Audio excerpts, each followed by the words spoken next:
Olá, estudantes do 7º ano, tudo bem com vocês? Eu me chamo professora Anne e hoje nós vamos trabalhar matemática. E hoje nós temos aqui a nossa intérprete, a Jéssica. Tudo bem, Jéssica? Tudo bem também. Vamos lá. Na aula de hoje, nós vamos falar sobre as potências com os expoentes ímpares, ok? O que acontece quando nós temos bases negativas com o expoente ímpar, ok? Bom, e vamos então realizar, determinar essas potências utilizando o expoente ímpar, ok? Bom, então nós já conhecemos a regra dos sinais na multiplicação. Quando fazemos a multiplicação de números com sinais diferentes, resultado fica negativo. Quando multiplicamos dois números com sinais iguais, o resultado fica positivo, ok? Bom, então é importante lembrarmos dessa regrinha, tá? E será que a quantidade de sinais vai interferir na minha resposta? Será que se eu aumentar a quantidade de números que eu estou multiplicando, né? Será que isso vai interferir na minha resposta? Vamos ver? Então vamos lá. Nós falamos na aula anterior que quando uma base é negativa e o expoente é par, o resultado fica positivo. Mas e quando o expoente é ímpar? O que acontece? Ok? Bom, veja, aqui nós temos uma base positiva, ok? Então nós temos mais 2 elevado à quinta potência. E nós vamos repetir essa base quantas vezes? 5 vezes. Então nós vamos fazer lá, ó, 2 vezes 2, 4, 4 vezes 2, 8, 8 vezes 2, 16, 16 vezes 2, 36. Percebam que todos os fatores são positivos, então o nosso resultado vai continuar positivo, ok? Mas e o que acontece, né, quando esse expoente ele é ímpar, né? Vamos pensar no que aconteceria, ó. De novo, eu tenho duas bases com expoente par. Então, eu tenho menos 5 elevado a 2, mais 25. Menos 2 elevado à quarta potência, mais 64, ok? E agora, percebam que nas duas situações, a base é negativa. Então, eu tenho menos 5 elevado a 3. Vamos repetir esse menos 5 3 vezes. Olha o que vai acontecer com o resultado. Ele vai ficar negativo. Então, olha, nós temos menos 5 vezes menos 5, mais 25. Por quê? Menos com menos é mais. 5 vezes 5, 25. Só que o mais 25 que deu aqui, nós vamos multiplicar de novo por menos 5, ok? Então, ela vai terminar com uma multiplicação de um número positivo por um número negativo. Então, o final vai ser menos 125. Agora, reparem nesse segundo exemplo, menos 2 elevado à terceira potência. Então, nós vamos repetir esse menos 2 3 vezes. Menos 2 vezes menos 2, mais 4. O mais 4 que deu aqui, nós multiplicamos por menos 2. Mais 4 vezes menos 2, menos 8. Então, isso é uma regra. Vocês perceberam que existe uma regularidade nesses resultados.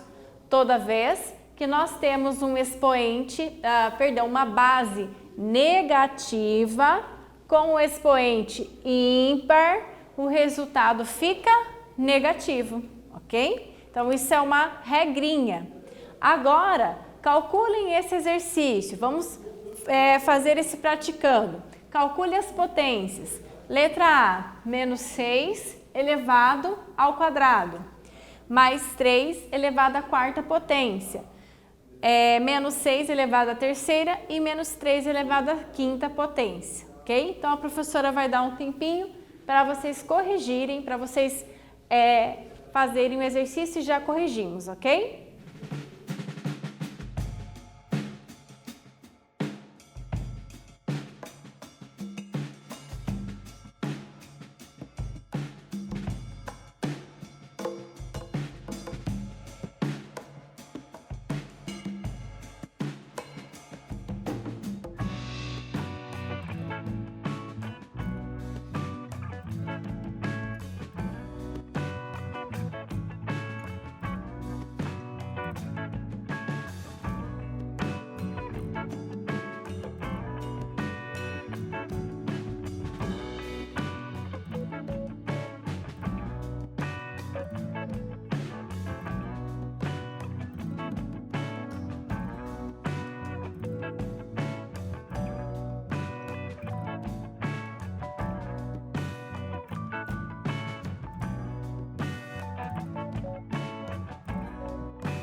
Vamos lá? Então, na letra A, nós temos menos 6 elevado ao quadrado. Veja, base negativa com expoente par. Base negativa, expoente par, resultado positivo. Ops, tem um errinho aqui, hein? Esse errinho é só para ver se vocês estão atentos, hein? Então, o resultado mais 36, tá? Ó, tá erradinho aqui, mas vocês têm que arrumar. Mais 36 aí no caderno de vocês, ok? Na letra B. Na letra B, nós temos mais 3 elevado à quarta potência. Bom, aqui o sinal não muda porque a base é positiva. Eu tenho que me preocupar quando essa base é negativa, ok? Então, mais 3 elevado à quarta potência, 81. Vamos fazer juntos? 3 vezes 3, 9. 9 vezes 3, 27. 27 vezes 3, 81, ok? Na letra C, agora sim, na letra C eu tenho base negativa, expoente ímpar. Base negativa, expoente ímpar, resultado fica negativo. Então, nós temos menos 6 vezes menos 6, mais 36. Mais 36 vezes menos 6, menos 216, ok? E aqui, hein? Menos 3 elevado à quinta potência. Reparem que a base é negativa e o expoente é ímpar. Então, o resultado tem que ficar negativo também, ok? Então, menos 243, ok? Bom, vamos lá então para falar um pouquinho sobre as convenções, ok? Então, veja, todo número inteiro elevado a 1 é igual a ele mesmo. Veja, eu tenho mais 7 elevado a 1, mais 7, menos 3 elevado a 1, menos 3. Então, qualquer número inteiro, não importa o valor desse número, quando ele tem expoente igual a 1, o resultado sempre será ele mesmo, ok? E todo número elevado a zero. Bom, nós temos uma regrinha também na matemática que diz que toda base, todo número elevado a zero, o resultado sempre será igual a 1. Então, mais 5 elevado a zero, 1 positivo. Menos 8 elevado a zero, 1 positivo. Então, não importa, né, se a base é positiva, se a base é negativa. Sempre que o expoente for zero, o resultado será igual a 1, ok? Então, vamos lá. E a questão, então, do expoente ímpar? Então, nós acabamos de aprender uma regra hoje também. Vocês perceberam que toda vez que eu tenho uma base negativa com o expoente ímpar, o resultado sempre vai ficar negativo também, ok? Isso não acontece quando a base é positiva. A base positiva, independente do expoente, se ele é par, se ele é ímpar, o resultado vai continuar sendo positivo, ok? Eu só tenho que ficar atento quando a minha base é negativa. Então, base negativa e expoente ímpar, resultado fica negativo. Tem que colocar o sinalzinho de negativo no final, ok? Bom, existe um padrão, nós já percebemos esse padrão e essa é a regrinha. Base negativa com expoente ímpar, potência será negativa, ok? Vamos para o nosso praticando 2. Calcule o valor das expressões. Letra A, 35 mais 5 elevado ao quadrado. Letra B, 50 mais menos 4 elevado à terceira potência. E letra C, 2 elevado ao cubo mais menos 2 elevado a 1 menos 2 elevado a 0. Então, a professora vai dar um tempinho para vocês resolverem e já voltamos.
Pessoal, vamos corrigir. Então, nesse caso, nós temos que resolver primeiro a potência para depois resolver a soma e a subtração, ok? Então, vamos lá. Na letra A, 35 mais 5 ao quadrado. Eu resolvo primeiro a potência. 5 ao quadrado, 25. 35 mais 25, 60. Na letra B, 50 mais menos 4 elevado ao cubo. Então, eu faço a continha. Menos 4 elevado ao cubo, menos 64. Então, eu tenho 50 mais menos 64. Mais com menos é menos. Então, vai dar menos 14, ok? E na letra C, tá? Aqui tá um Dzinho, mas o correto é a letra C, ok? Na letra C, nós vamos resolver primeiro as potências. Então, nós temos 2 elevado ao cubo, 8. Lembra? 2 elevado ao cubo é 2 vezes 2 vezes 2. 2 vezes 2, 4. 4 vezes 2, 8. 8 positivo, porque a base é positiva. Menos 2 elevado a 1. Toda base elevada a 1 é ela mesma. E 2 elevado a 0, todo número elevado a 0 é 1. Então, 8 menos 2, 6. 6 menos 1, 5. Então, o nosso resultado final, 5 positivo, ok? E o nosso praticando 3, então, vamos lá. Raul apresentou o seguinte desafio para Carlos. Elevei um número negativo a um expoente que é o dobro de um número ímpar. Obtive um número positivo ou um número negativo? Então, pense um pouquinho, resolva o exercício e a professora já volta.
Vamos corrigir o nosso exercício? Veja, eu elevei um número negativo a um expoente que é o dobro de um número ímpar. Quando eu falo a palavrinha dobro, eu estou multiplicando esse número ímpar por 2. Eu obtive um número positivo ou um número negativo, ok? Então, vamos pegar um número negativo, pode ser o menos 3, e vamos pegar como exemplo menos 3 elevado a 3. Se você for fazer com outro exemplo, não tem problema, tá? Porque ele só quer saber se o resultado final vai ser positivo ou negativo, ok? Então, eu peguei esse expoente 3 e multipliquei por 2. Então, vai ficar menos 3 elevado a 6. Veja, o resultado será uma base negativa elevada a um expoente par. Base negativa elevada a expoente par, resultado fica positivo. Então, nesse caso, nesse exemplo que a professora utilizou, tá? O valor ficou mais 729, ok? Bom, nesta aula, então, nós aprendemos que quando eu tenho uma base positiva com expoente ímpar, o resultado permanece positivo. Mas, se a base é negativa com expoente ímpar, resultado fica negativo, ok? Bom, eu espero que vocês tenham gostado da aula e eu espero vocês na nossa próxima aula. Até breve!